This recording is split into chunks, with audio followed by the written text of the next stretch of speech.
तुम्हें कितनी बार बताया है, मेरे तैयार होने से पहले मेरा नाश्ता तैयार हो जाना चाहिए।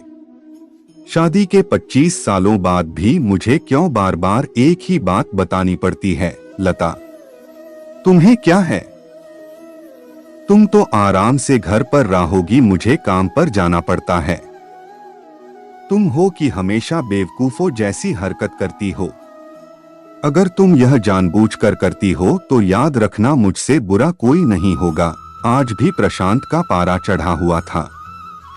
इन कटु शब्दों में अपना गुस्सा उतारते हुए, गीला तौलिया कुर्सी पर फेंकते हुए प्रशांत गुस्से से लता की तरफ देखने लगा।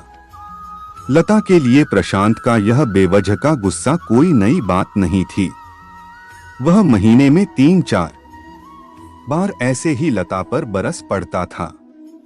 पहले पहले लता उसका विरोध किया करती थी, लेकिन जब कई सालों तक प्रशांत में कोई बदलाव नहीं दिखा तो लता ने खुद को ही बदल दिया।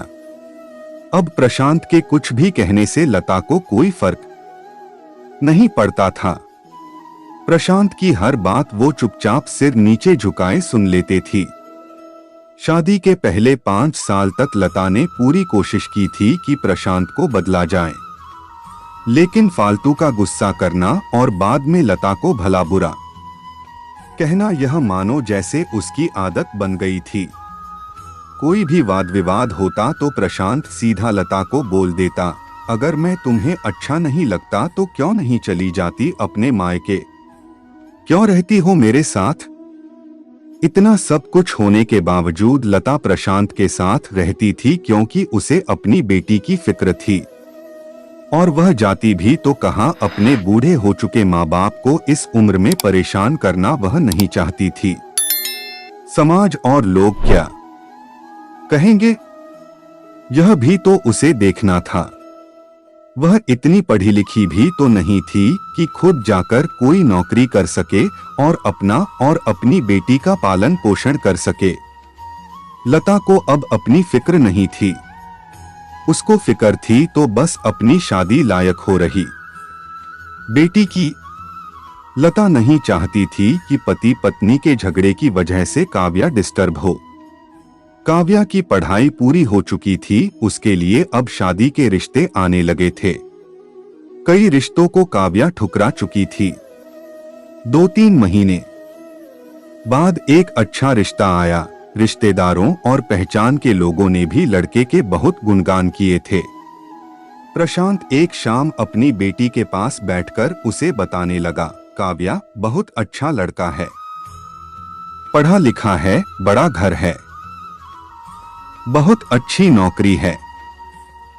ऐसे रिश्ते बार बार नहीं आते बेटा, इस बार मना मत करना। काव्या अपने पिता से ज्यादा बात नहीं करती थी। शायद डरती थी या शायद नफरत करती थी, लेकिन आज वो अपनी पूरी हिम्मत इकट्ठा कर बोली, मुझे अभी शादी नहीं करना है पापा, मैं नौकरी करना चाहती हूँ, खुद अपने पैरों पर खड़ी होना चाहती हूँ। हाँ तो उसमें क्या बड़ी बात है? मैंने लड़के से बात की है, वह तुम्हें किसी बात के लिए नहीं रोकेगा।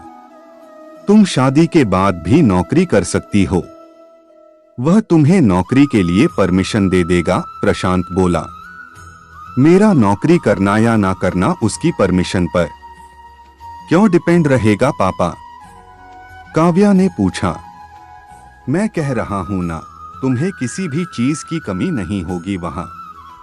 ऐसे रिश्ते बार बार नहीं आते, इसे ठुकरा मत, बहुत खुश रहोगी तुम वहां। प्रशांत बोला, पापा क्या मैं उतनी ही खुश रहूंगी जितनी मम्मी इस घर में खुश है? काव्या ने तंज कसते हुए कहा, आज तुम्हारी जबान कुछ ज्यादा नहीं चल रही?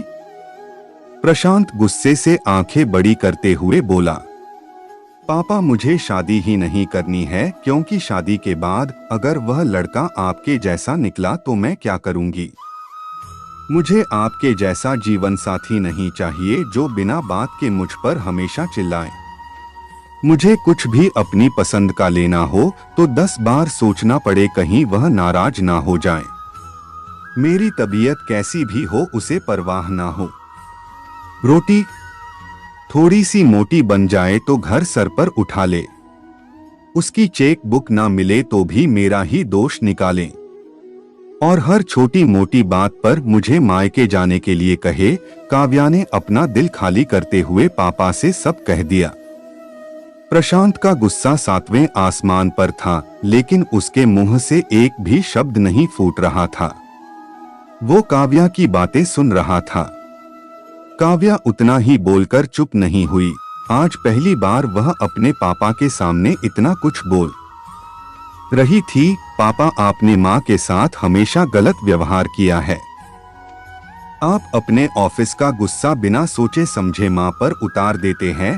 कभी इस बात की परवाह भी नहीं करते कि उन्हें कैसा लगता होगा। आपकी बातें सुन सुन माँ ने अपना स्वाभिमान खो दिया। प्रशांत आज पहली बार अपने किए बर्तावों को महसूस कर पा रहा था। वो इतना ही बोल पाया, जो तुम्हारा मन है वो करो, मैं तो इतना बुरा हूं ना। काव्या ने प्रशांत का हाथ पकड़ा और बोली, पापा मुझे सिर्फ एक सवाल का जवाब दे दो, क्या आप चाहेंगे कि मेरा पति आपके जैसा हो? अगर आपका जवाब हाँ है तो कर दीजिए मेरा रिश्ता आज ही, और ना है तो मुझे आत्मनिर्भर बनने दीजिए। प्रशांत कुछ भी ना बोल पाया और वहां से चुपचाप बाहर चला गया। आज उसे लता के सामने जाने में शर्म आ रही थी। चलते चलते उसकी आंखों से आंसू बह रहे थे। प्रशांत ने आज से अपने आप को बदलने का निश्चय किया। अगले दिन से लता ने अपने पति में काफी बदलाव देखा। वह सोचने लगी कि जो हिम्मत काव्या ने दिखाई है, वह हिम्मत अगर मैं पहले ही दिखा देती तो शायद आज परिस्थिति कुछ और होती।